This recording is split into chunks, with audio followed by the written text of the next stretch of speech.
Ok. Dios les bendiga.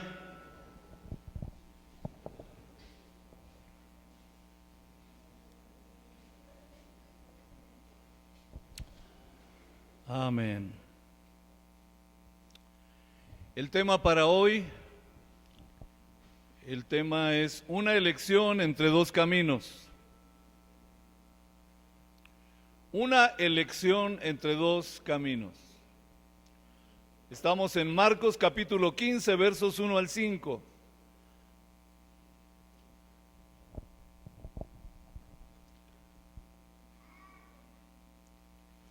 Dice la Escritura: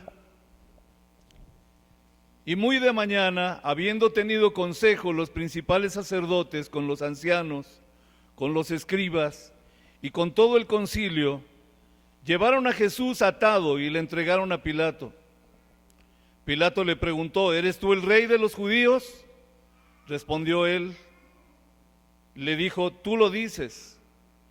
Y los principales sacerdotes le acusaban mucho. Otra vez le preguntó Pilato diciendo: ¿nada respondes? Mira de cuántas cosas te acusan. Mas Jesús ni aun con eso respondió, de modo que Pilato se maravillaba. Queridos hermanos, el título de la palabra de hoy es una elección entre dos caminos. Esto significa literalmente elegir entre dos cosas. A medida que pasamos por la vida nos enfrentamos a muchas opciones diferentes. Siempre tenemos que elegir, pero la mayoría de las veces nos enfrentamos a una situación. Por ejemplo, si deberíamos decir algo o no, o si deberíamos hacer algo o no. Esto es cierto no solo en nuestra vida diaria, sino también en nuestro caminar, en la vida de fe, en nuestra vida cristiana. En nuestra vida espiritual siempre nos enfrentamos a una elección, ya sea obedecer la palabra proclamada desde el púlpito o desobedecerla, orar o no, compartir el evangelio o no, etcétera. Gracias. Una batalla espiritual también es una elección, ya sea que sigamos a Jesús o que nos engañen las mentiras de Satanás, o que nos dejemos engañar por las mentiras del diablo. El incidente de Génesis 3 también ocurrió porque Adán y Eva fueron engañados por Satanás y eligieron hacer lo contrario de lo que Dios les había dicho.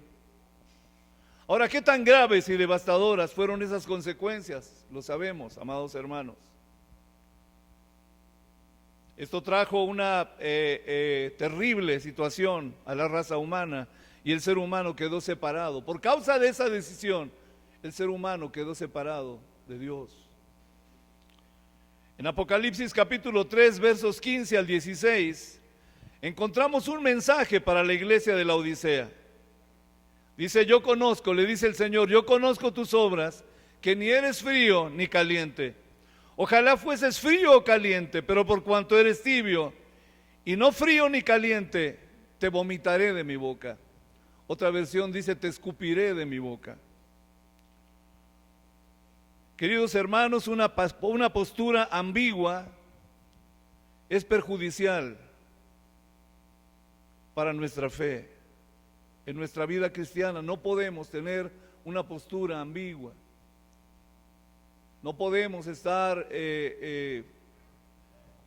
dudando. Tenemos que ser claros y tomar decisiones firmes. ¿Qué deberíamos hacer? Deberíamos elegir una vida ardiente, llena de pasión evangelística, no una vida fría. William Booth, el fundador del Ejército de Salvación, solía usar esta frase. Él preguntaba: ¿sigues ardiendo? ¿Sigues ardiendo? Un camino de fe nunca debe ser ambiguo. Nada es más desagradable, queridos hermanos, que vivir una vida de fe como la comida, ni cruda ni cocida. Nadie querría comer eso. Nadie querría comer eso. Así es la vida cristiana cuando es así, cuando es ambigua, cuando no tiene claridad. Así que es el deseo de nuestro buen Dios que todos los creyentes de esta iglesia vivan una vida de crecimiento diario, una vida en la que su pasión evangelística es ardiente cada vez más a medida que pasa el tiempo. La Biblia dice, porque la senda del justo es como la luz de la aurora que va en aumento, hasta que el día es perfecto. Dios espera que sigamos creciendo, queridos hermanos, no solamente en conocimiento, sino también en fuego, también en pasión por las cosas de Dios. Tomar las decisiones correctas basadas en la palabra de Dios es importante para mantener este estado espiritual normal. Esto es muy importante porque las elecciones, queridos hermanos, determinan la dirección de tu vida. Finalmente somos el resultado de nuestras decisiones, de nuestras elecciones. Tú no eres más de lo que has elegido. Eres solamente lo que has elegido, lo que has decidido. No eres más que eso. No puedes ser más que eso.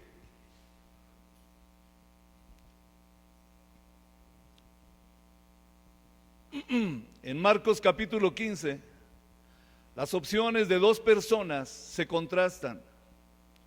Uno era Poncio Pilato y el otro José de Arimatea. Estas dos personas toman decisiones diferentes en un dilema que se presenta delante de cada uno de ellos. Así que después de escuchar este mensaje, debemos aprender, queridos hermanos, a tomar solo las decisiones espirituales que Dios desea. Y que nos deleitemos a lo largo de nuestra vida y haya evidencia de estar ampliando el sitio de nuestra tienda. En otras palabras, de estar creciendo en todos los aspectos de nuestra vida. Punto número 1. Pilato, que eligió agradar al pueblo. Leemos en Marcos capítulo 15, versos 1 al 3, dice: muy de mañana, habiendo tenido consejo los principales sacerdotes con los ancianos, con los escribas y con todo el concilio, llevaron a Jesús atado y le entregaron a Pilato. Pilato le preguntó: ¿eres tú el rey de los judíos? Respondió él, le dijo: tú lo dices. Y los principales sacerdotes le acusaban mucho. Escuchen bien, amados. Después de ser arrestado por la traición de Judas Iscariote, Jesús fue juzgado ilegalmente por el Sanedrín, que era el máximo órgano de toma de decisiones de los judíos. El Sanedrín estaba compuesto por 71 miembros, incluido el sumo sacerdote, quien era su presidente, y otros 70 miembros. Los miembros incluían a los saduceos, que monopolizaron a la clase sacerdotal, a los fariseos, que eran escribas, y a los ancianos, que eran los ancianos del pueblo. Así que podemos ver que todos los líderes judíos se habían movilizado, intentaron matar a Jesús usando todos los medios posibles. Era tal el odio que tenían contra Jesús, que usaron todos los medios posibles para matarlo. Debido a Jesús estaban en peligro de perder sus intereses económicos y su autoridad religiosa. Jesús los exhibió públicamente. Aquellas personas que se proclamaban ser sumamente santos porque guardaban la ley, y que delante del pueblo parecían personas, estos religiosos, que delante del pueblo querían parecer, ¿verdad?, personas intachables. Jesús viene y los descubre. Jesús viene y los confronta y los descubre delante de todos. Así que su credibilidad estaba en peligro. Es por eso que lo odiaban tanto. La ley decía, por ejemplo, no cometerás adulterio. Así que la única manera para juzgar a alguien por haber cometido adulterio era teniendo testigos. Si había testigos, la ley podía juzgarlo. Pero si no había testigos, entonces la ley no podía juzgarlo. Pero viene Jesús y dice, la ley dice, no cometerás adulterio, pero yo les digo que cualquiera que mira a una mujer con codicia, a una mujer deseándola sexualmente en su corazón, para mí ya cometió adulterio. ¿Me estoy explicando? Así que Jesús va más lejos de solamente los hechos, sino va a las mismas intenciones del corazón. Entonces ellos quedan descubiertos. ¿Me doy a entender? Jesús dijo, la ley dice no matarás. Y para juzgar a alguien por haber asesinado, se necesitaban presentar testigos para que la ley pudiera juzgarle y condenarle. Sin embargo, Jesús dice, la ley dice no matarás, pero yo les digo que cualquiera que se enoja contra su hermano, para mí es como si lo hubiese asesinado. ¡Wow! Va más lejos, va a las intenciones del corazón. Aquí el testigo es Dios. ¿Se da cuenta? Entonces, ¿qué es lo que hace? Lo que hace es que descubre sus corazones, descubre sus intenciones. Ay de vosotros, escribas y fariseos hipócritas, porque asoláis las casas de las viudas con no sé qué negras intenciones, ¿no? Los descubre. Entonces, debido a Jesús, estaban en peligro de perder sus intereses económicos y su autoridad religiosa. Sin embargo, en ese momento Israel estaba bajo dominio romano, por lo que el Sanedrín no podía ejercer el derecho a ejecutar a alguien. Así que, ¿qué fue lo que hicieron? Llevaron a Jesús ante Pilato, que era el gobernador romano de Judea en ese momento. El cuartel general original de Pilato estaba en Cesarea. Pero cuando descubrieron que podría haber disturbios cerca de Jerusalén durante la Pascua, entonces Pilato se mudó allí y estableció un cuartel general temporal en Jerusalén. Fue en ese momento que ocurrió el incidente en el que los líderes judíos arrestaron a Jesús, llevaron a cabo un juicio ilegal y solicitaron su ejecución. Estaban tan obstinados con matar a Jesús que presentaron varios cargos contra él. Así que el veredicto emitido por la sesión del Sanedrín para el juicio de Jesús fue blasfemia. Sin embargo, dado que esto no conducía a la pena de muerte en un tribunal romano, entonces lo que hicieron fue acusar a Jesús de traición ante Pilato. Entonces lo acusaron de traición. El contenido de sus cargos se menciona en Lucas capítulo 23 y está organizado en gran medida en tres cosas principales. Primero, Jesús, según ellos, estaba tratando de incitar, a los judíos a una revolución. Segundo, les prohibió pagar impuestos al emperador romano. Tercero, y por último, afirmaba ser un rey. Realmente se rompieron los sesos, por así decirlo, para forzar una acusación contra Jesús. En Marcos capítulo 15, versos 6 al 7 dice, ahora bien, en el día de la fiesta les soltaba un preso, cualquiera que pidiesen. Y había uno que se llamaba Barrabás. Estaba preso con sus compañeros de motín que habían cometido homicidio en una revuelta.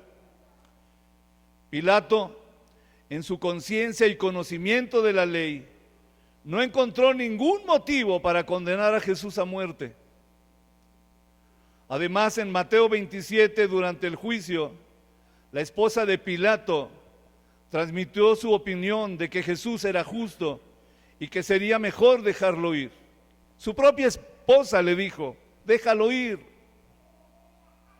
no ha cometido nada, déjalo ir.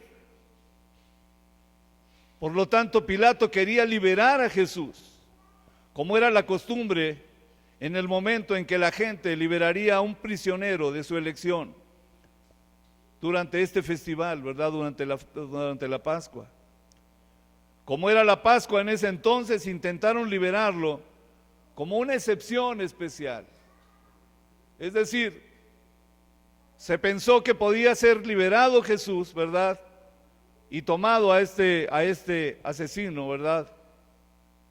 Pero la situación en ese momento, lo que sucedió es que se invirtió, amados hermanos.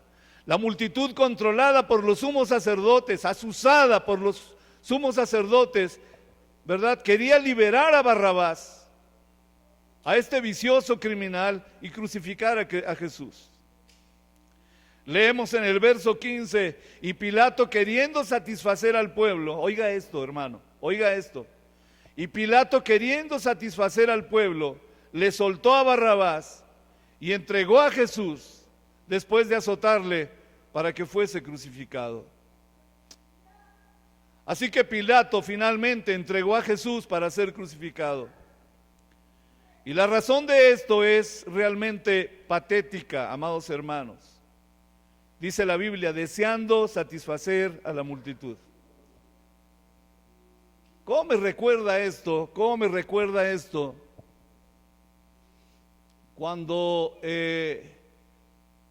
Saúl, también tratando de satisfacer al pueblo, ¿verdad?, desobedeció a Dios al dejar al rey Agag vivo, ¿verdad?, y al dejar parte del ¿cómo se llama?, del ganado, ¿verdad?, vivo.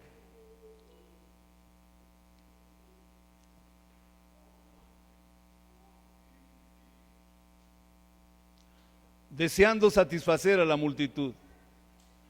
La decisión de Pilato de crucificar a Jesús fue impulsada por el deseo de complacer a la gente. En términos modernos podríamos llamar a esto un juicio populista, ¿verdad?, tratando de quedar bien con el pueblo. Se comprometió con la realidad para evitar cualquier problema importante durante su gobierno de Judea. Lo hizo por el bien de su carrera. Impulsado por la opinión pública, tomó una decisión egocéntrica, una decisión que le convenía a él solamente. Ahora, según la historia, amados hermanos, Pilato más tarde masacró a muchos samaritanos. Cuando recibió una citación del gobierno romano dándose cuenta de que su carrera política había terminado, entonces terminó su vida suicidándose.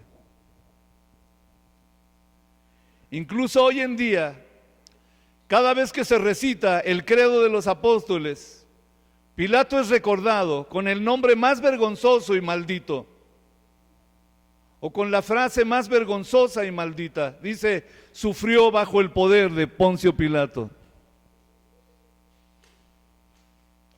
El nombre de Poncio Pilato está registrado en el credo de los apóstoles para enfatizar que la crucifixión expiatoria de Jesús se convirtió en un hecho histórico. La responsabilidad legal recaía en Pilato, quien tenía la autoridad. Sin embargo, amados hermanos, al igual que Judas Iscariote, Pilato tomó una decisión que no debería haber tomado y seguramente que estará arrepintiéndose en el infierno. No debemos tomar decisiones de las cuales tengamos que arrepentirnos posteriormente. Amados hermanos, por encima de todo debemos esforzarnos por tomar decisiones que agraden a Dios, no a las personas, ni siquiera a nosotros mismos. Al tomar una decisión debemos pensar en esto. ¿Esto que voy a decidir le agrada realmente a Dios? O esta decisión que estoy tomando es una decisión que la tomo sencillamente porque me conviene solamente a mí. O esta decisión la tomo para quedar bien con quien sea. Esto es importante, amados hermanos. Como dije, por encima de todo debemos esforzarnos por tomar decisiones que agraden a Dios. En Gálatas capítulo 1, verso 10, el apóstol Pablo hace esta confesión, amados hermanos, muy importante. Dice, pues busco ahora el favor de los hombres o el de Dios. O trato de agradar a los hombres. Y dice, pues si todavía agradara a los hombres, entonces no sería siervo de Cristo.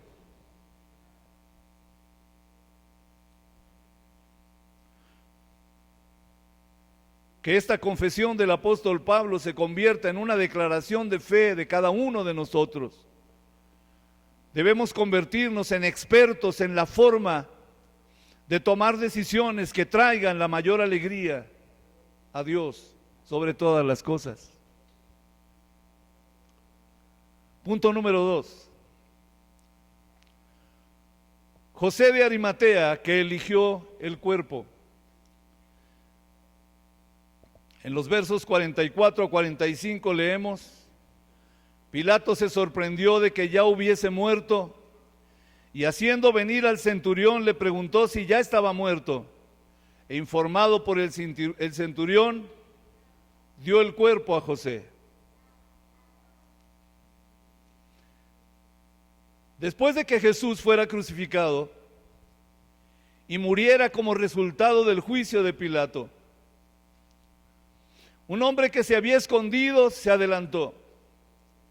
Ese hombre era José de Arimatea. Dado que el nombre de José era tan común, se le llamaba José de Arimatea para distinguirlo por su lugar de origen. Por eso se decía también Saulo de Tarso, Jesús de Nazaret, ¿verdad? Por el lugar de donde procedían. Este hombre no era solo una persona promedio en la sociedad en ese momento. Es decir, este hombre no era cualquiera.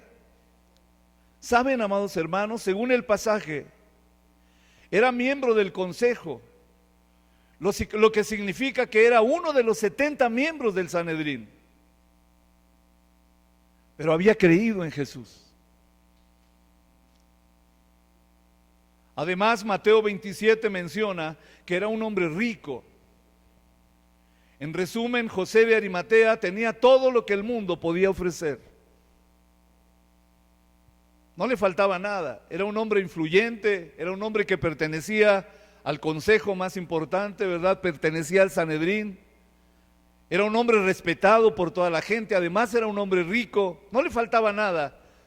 No le faltaba nada. Sin embargo, escúchenme bien, decidió a pesar suyo, decidió a pesar de lo que le pudiera suceder,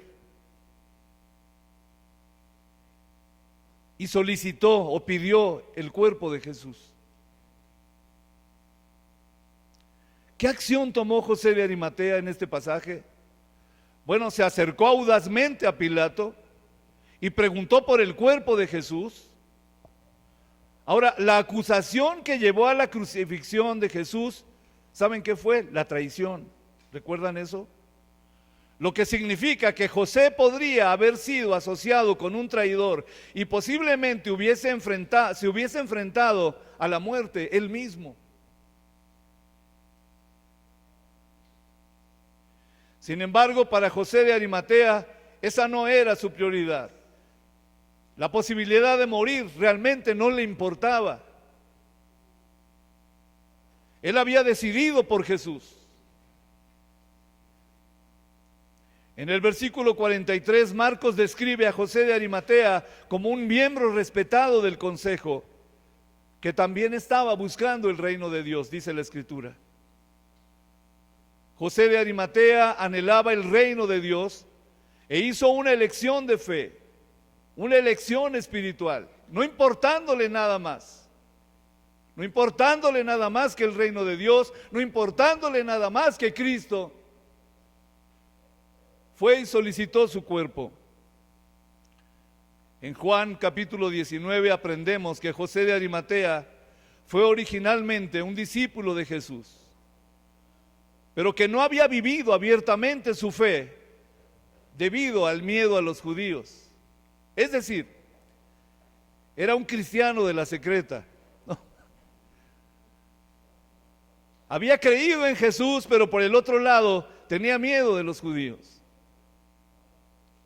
Sin embargo, cuando fue testigo del proceso de la crucifixión de Jesús, fue transformado.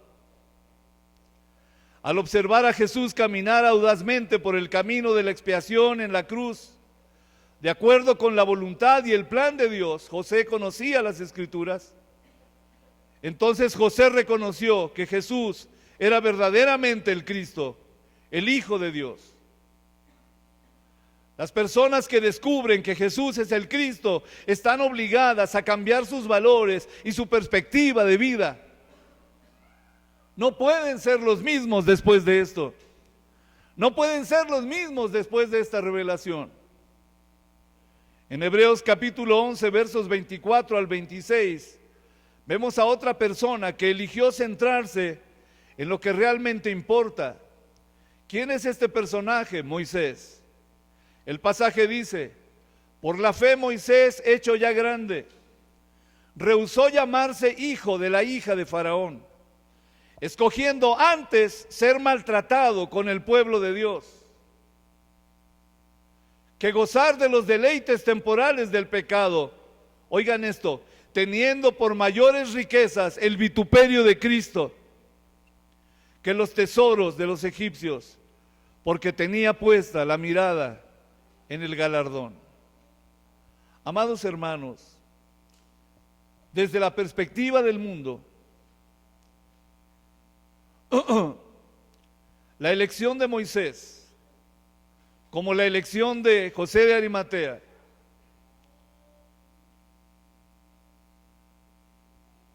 como la elección de Sadrac, de Mesac y de Abednego, como la elección de Daniel y de muchos otros y de tantos otros, habría sido incomprensible.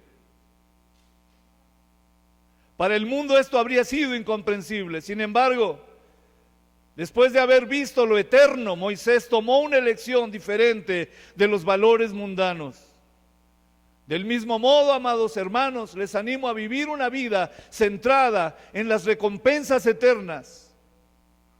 Al igual que José de Arimatea, al igual que Moisés y muchos otros, que vivamos como testigos de la expansión del reino de Dios, manteniendo nuestros ojos fijos en Jesucristo, quien nos da recompensas eternas.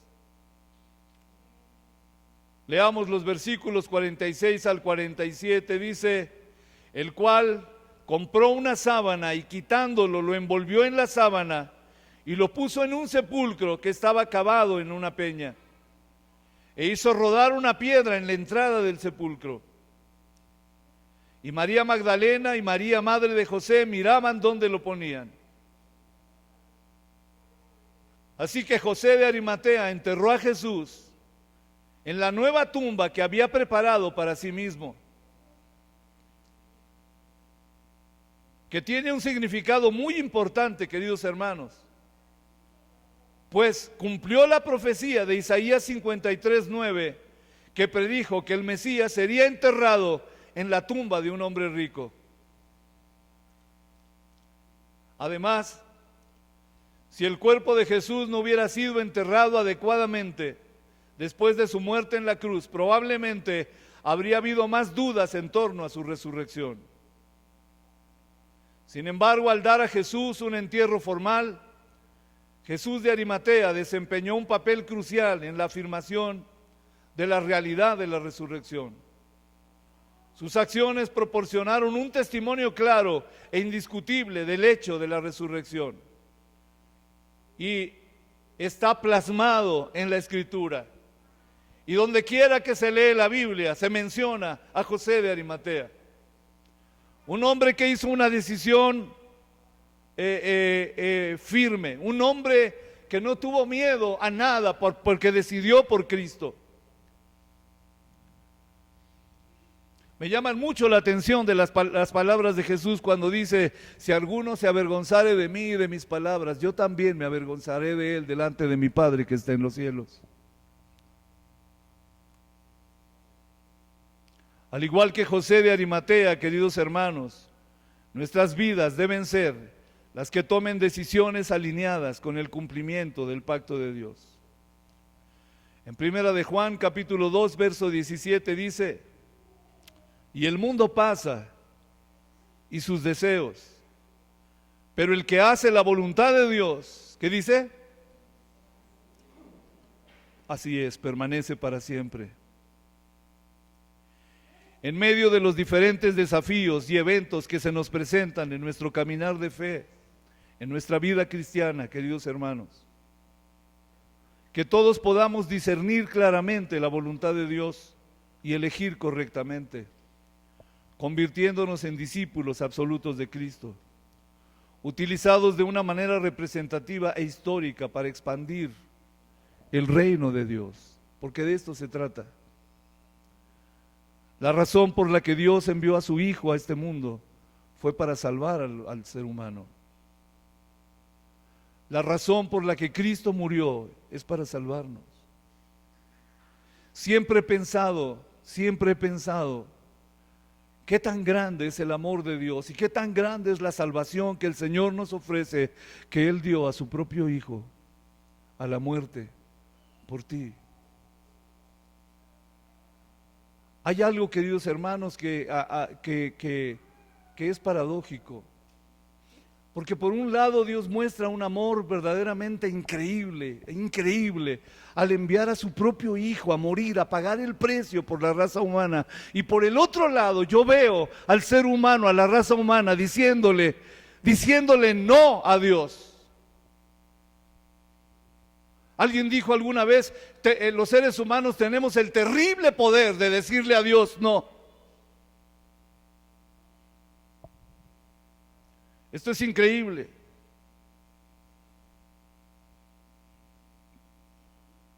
Conclusión. En el siglo XVII, Thomas Watson, un líder del movimiento puritano en Inglaterra, dijo: los santos falsos pueden seguir a Jesús hasta el Monte de los Olivos, pero no pueden ir al Calvario. ¿Y a qué se refiere esto? El Monte de los Olivos fue donde Jesús enseñó a sus discípulos sobre el reino de Dios. Y el Calvario fue donde Jesús llevó la cruz. En otras palabras, mientras que cualquiera puede participar en un entorno en el que se escuchan las palabras de Jesús y se recibe la gracia, los falsos creyentes se retiran ante el sufrimiento. Esta es la prueba final, amados hermanos, para un hijo de Dios. Esta es la prueba final. Resistirá el sufrimiento por la causa de Jesús y tomará la decisión correcta en medio del sufrimiento por la causa de Jesús.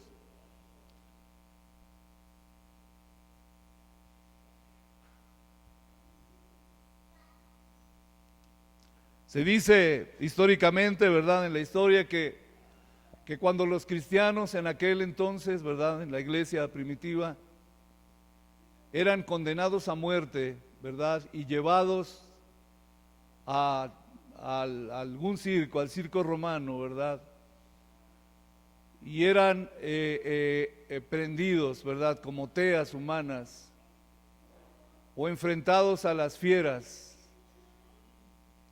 para ser devorados por ellas. Cuenta la historia que entraban cantando y alabando a Dios.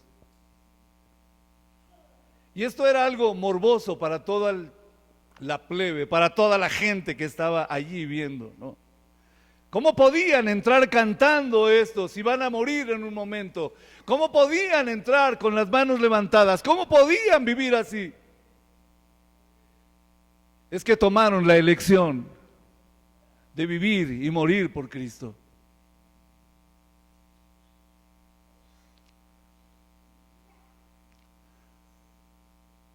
Así, mientras que cualquiera puede participar en un entorno en el que se escuchan las palabras de Jesús y se recibe la gracia, los falsos creyentes se retiran ante el sufrimiento.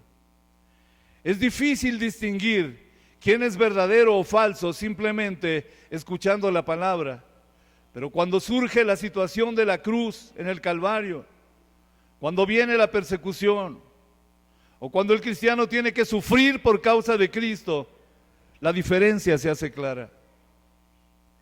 Entonces la diferencia se hace clara. Un verdadero discípulo, cuando se enfrenta al horario del Calvario, toma la decisión que Dios desea, incluso si requiere un autosacrificio. La fe genuina no se trata de tomar decisiones carnales como Pilato, sino de decisiones espirituales como José de Arimatea. Los asuntos como el egocentrismo, el materialismo y el éxito mundano no deben cegarnos como cegaron a Pilato. Por eso, amados hermanos, debemos vivir una vida dirigida por los deseos del Espíritu y no por los deseos de la carne. Queridos hermanos, vivan una vida como miembros del cuerpo de Cristo, tomando decisiones de fe que se alinean con la voluntad de Dios, al igual que José de Arimatea. Muchas veces por seguir a Cristo vas a dejar algunas cosas de lado. Y tal vez te va a doler, ¿verdad? Tal vez te va a doler, pero vas a decir, ok, esto no es tan importante. Y entonces dejas algunas cosas de lado. Muchas veces amistades que no te convienen. Actividades que no te convienen. Y entonces decides por el reino de Dios y por las cosas de Dios. Qué importante es esto. Realmente yo les decía en una parte de este mensaje, les decía, somos el resultado. Hoy por hoy, en este momento, cada uno de los que estamos aquí, somos el resultado de las decisiones que hemos tomado.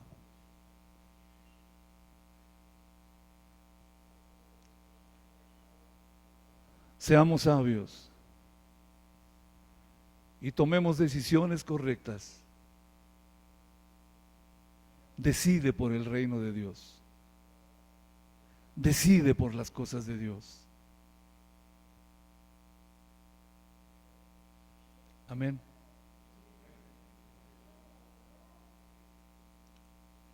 Muchas veces nuestras decisiones traen tristeza al Espíritu de Dios.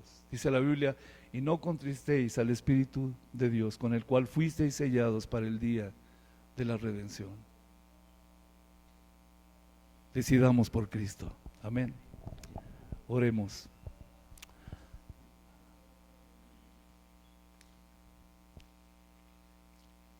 Puestos de pie, vamos a orar.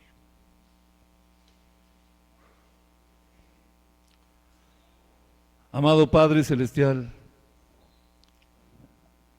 te damos gracias el día de hoy, Señor, por tu hermosa palabra. Señor, sabemos que tenemos que tomar una decisión. Sabemos, Señor, que tenemos que decidir. Que nuestras decisiones, Señor, sean de acuerdo a tu preciosa voluntad. Que las decisiones de cada uno de tus hijos, Señor, sean de acuerdo a tu preciosa voluntad. De acuerdo a lo que tú quieres, Señor. Y que no sean decisiones egoístas, Señor, por lo que yo quiero. Dios, ayúdanos a decidir correctamente. Tu palabra dice, Señor, que tu Espíritu Santo nos guía hacia toda verdad y a toda justicia. Señor, guíanos para tomar las decisiones correctas. las decisiones, Señor, que traen gloria a tu nombre. Lo pedimos con todo nuestro corazón. Señor, hoy estamos celebrando un aniversario más como iglesia. Y te damos gracias porque podemos decir, Ebenezer, hasta aquí, Señor, tú has estado con nosotros, hasta aquí nos has ayudado, hasta aquí nos has guardado, hasta aquí, Señor, tu presencia ha estado aquí en nuestras vidas. Y te pedimos, Señor, que este nuevo tiempo que comienza sea un tiempo, Señor, donde las decisiones que tomamos, Señor, siempre traigan gloria a tu nombre. Lo pedimos, todo esto lo pedimos en el glorioso nombre de nuestro Señor y Salvador Jesucristo. Amén y amén, Señor.